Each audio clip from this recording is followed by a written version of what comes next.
पूरे भारत में लोकसभा का इलेक्शन चल रहा है और ये जो इलेक्शन चल रहा है ये मामूली इलेक्शन नहीं है। इससे भारत में एक इतिहास बनेगा और लोगों की तकदीर का फैसला होता है। जिस तरह बाहर हमारे देश में पहले से ही बीजेपी की गवर्नमेंट 2 बार से झूठ तूफान बोल के सत्ता में काबिज है। उन्होंने 2014 में वादा किया था कि हम सत्ता में आएंगे तो काला धन लाएंगे।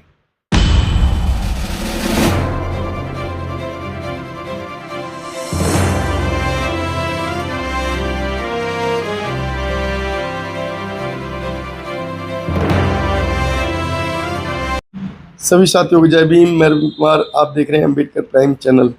साथियों, अभी का जो समय है हमारे देश के बहुत बड़े त्यौहार का समय है। त्यौहार के रूप में हम देख रहे हैं वर्तमान सरकार और आज का जो है इलेक्शन प्रक्रिया ग्रुप, इलेक्शन प्रक्रिया जो कि हमारे देश का भविष्य लेकर आती है। हमारे देश को, हमारे नौजवानों को, हमारे बच्चों को और देश को आगे चलाने की इसकी जो सोच हमारे जो हमारे द्वारा चुनी हुई सरकार, उसी के द्वारा कार्य किया जाता है। तो हम आज के समय सरकार को लेकर जो प्रक्रियाएं बना रहे हैं, सरकार हमारी कैसी होनी चाहिए और कैसी सरकार हमारे काम करेगी, तो उसके लिए हम बात करते हैं बीएसपी पूर्व कोऑर्डिनेटर देवेंद्र वर्मा जी से। जय भीम सर। जय भीम जी।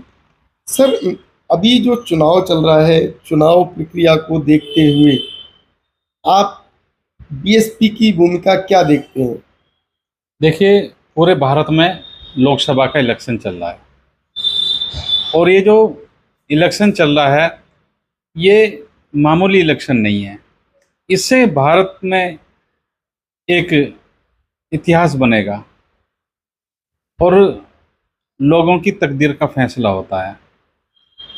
जिस तरह बाहर हमारे देश में पहले से ही बीजेपी की गवर्नमेंट 2 बार से झूठ तूफान बोल के सत्ता में काबिज है।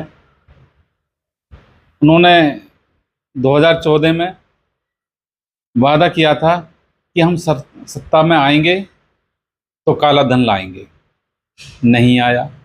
वादा किया था कि हम हर साल 2 करोड़ रोजगार देंगे। तो मुझे भी खुशी हुई थी कि यदि बच्चों के लिए 2 करोड़ रोजगार मिल जाएंगे तो हमारे बच्चों को विदेश जाने की ज़रूरत नहीं पड़ेगी। तो बहुत अच्छा लगा था, लेकिन वो भी नहीं हुआ।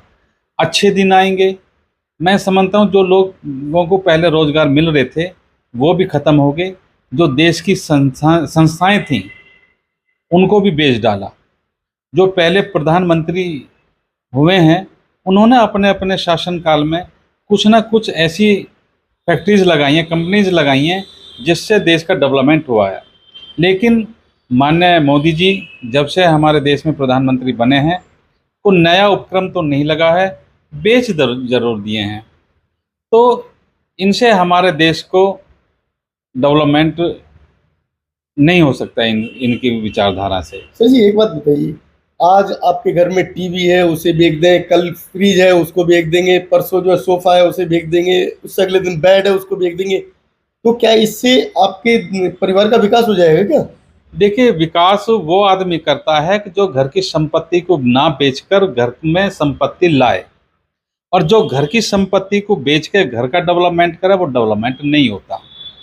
दूसरी बात यह है, जो दूसरी सरकारें, जो इंडिया गठबंधन बना हुआ है, वो भी कोई खास, उनका भी कोई मैनिफेस्टो नहीं है।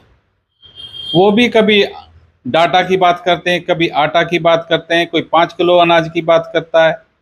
तो इनसे जो है ना, रोजगार की बात कोई नहीं कर रहा, ना स्वास्थ्य की बात कर रहा। हमारे देश में सरकारी स्कूल बंद हो गए, प्राइवेट स्कूल खुल गए। देश का 90% लोग आज भी गरीब हैं। उन गरीब लोगों के बच्चे जो सरकारी स्कूल में पढ़ कर आगे बढ़ रहे थे, इन्होंने उनको भी बंद कर दिया और उन गरीब लोगों के बच्चे भी पढ़ने से रुक गए, क्योंकि प्राइवेट स्कूलों में फीस बहुत ज़्यादा हो रही है। तो मैं समझता हूँ कि ये चाहे इंडिया गठबंधन हो चाहे बीजेपी हो, कोई भी देश हित के लिए नहीं है। यदि देश हित के लिए है तो बहुजन समाज पार्टी की नेता माननीय बहन जी, जिनका मैनिफेस्टो क्लियर है कि यदि हम सरकार में आएंगे तो हम रोजगार देंगे, क्योंकि बहुजन समाज पार्टी ने ही अब तक रोजगार की बात की है। माननीय बहन जी कहती हैं कि यदि सरकार में आए तो जितनी भी सेंट्रल गवर्नमेंट की वैकेंसी खाली पड़ी हैं, हम आते के साथ उनको भरेंगे। जो गरीब लोगों के हक छीने गए हैं, उनको मान सम्मान नहीं दिया है, उनको रोजगार नहीं मिला है, हम उन पे ध्यान देंगे। और रही बात स्वास्थ्य के लिए, जो क्योंकि अमीर लोग हैं प्राइवेट हॉस्पिटल में जाकर कहीं भी अपना इलाज करा लेते हैं, लेकिन आज भी देहात क्षेत्र में ऐसे हॉस्पिटल हैं जिनों में कोई सुविधा नहीं है। तो माननीय बहन जी की सरकार यदि देश में बनती है तो वो 2007 की तरह इस देश का डेवलपमेंट भी करेंगी। 2007 में माननीय बहन जी की जब सरकार बनी थी तो माननीय बहन जी ने सबसे पहले रोजगार दिए, टीचरों की भर्ती की, पुलिस की भर्ती की, बैकलॉग की भर्ती की, और स्वास्थ्य विभाग पर ध्यान दिया, हॉस्पिटल बनाए, पैरामेडिकल हॉस्पिटल बनाए, स्कूल बनाए। उत्तर प्रदेश में 23 जिले बनाए, जिला सत्र न्यायालय बनाए। तो इन चीज़ों से जो वो माननीय बहन जी धरातल पर काम करती हैं, यदि माननीय बहन जी को देश का प्रधानमंत्री बनाए तो इस देश की तस्वीर और तकदीर अलग ही होगी। सर, अभी जो मुद्दे दिखाई दे रहे हैं वर्तमान सरकार के, कहीं भी सरकार ने ये नहीं कहा कि हम देश के विकास के लिए कार्य करेंगे। वो कह रहे हैं कि अगर जो है आप कांग्रेस को लेकर आ गए तो आपकी मांग के सिंदूर उजड़ जाएंगे, आप जो है अगर कांग्रेस को लेकर आ गए तो देश का जो विकास रुक जाएगा। वो कह रहे हैं कि जो है कांग्रेस को लेकर आ गए तो आपके 2 कमरे के मकान हैं, उसको एक कमरे में आपको रखा जाएगा, एक कमरे में मुसलमान भाई को रख दिया जाएगा। तो ऐसा क्यों? क्या सरकार के पास मुद्दे नहीं होने चाहिए? देखिए भाई साहब, मुद्दे तो उन्होंने जो ना, झूठ तो उन्होंने पहले ही बहुत बोल लिया, अब कहाँ तक झूठ बोलेंगे? पब्लिक भी जो समझ गई उनको, उन्होंने पहले ही इतना झूठ बोला। जैसे मैंने बताया, दूसरे लोग आएंगे, हम जो है ना गाय नहीं कटने देंगे। गाय कटनी बंद होगी क्या? गाय की कंपनी से जो है ना पैसे और ले रखे, जो है ना उद्योग धंधे चला रखे हैं। गंगा को साफ करेंगे, गंगा साफ होगी? नहीं हुई। तो इन्होंने पहले इतने झूठ बोल लिए, अब इनके पास झूठ बोलने के लिए भी कुछ नहीं बचा है। रही दूसरी बात, इनके पास हिंदू मुसलमान से अलावा कोई नहीं है। और आज बीजेपी में केवल 2 ही आदमी इलेक्शन लड़ रहे हैं, माननीय मोदी जी और अमित शाह जी। इनके साथ और कौन है? कोई भी नहीं है। इनके पार्टी के लोग इनसे परेशान हैं। वो भी ये कह रहे हैं कब हम झूठ कब तक सुने, कब तक बोलें। मैं गाजियाबाद में रहता हूँ।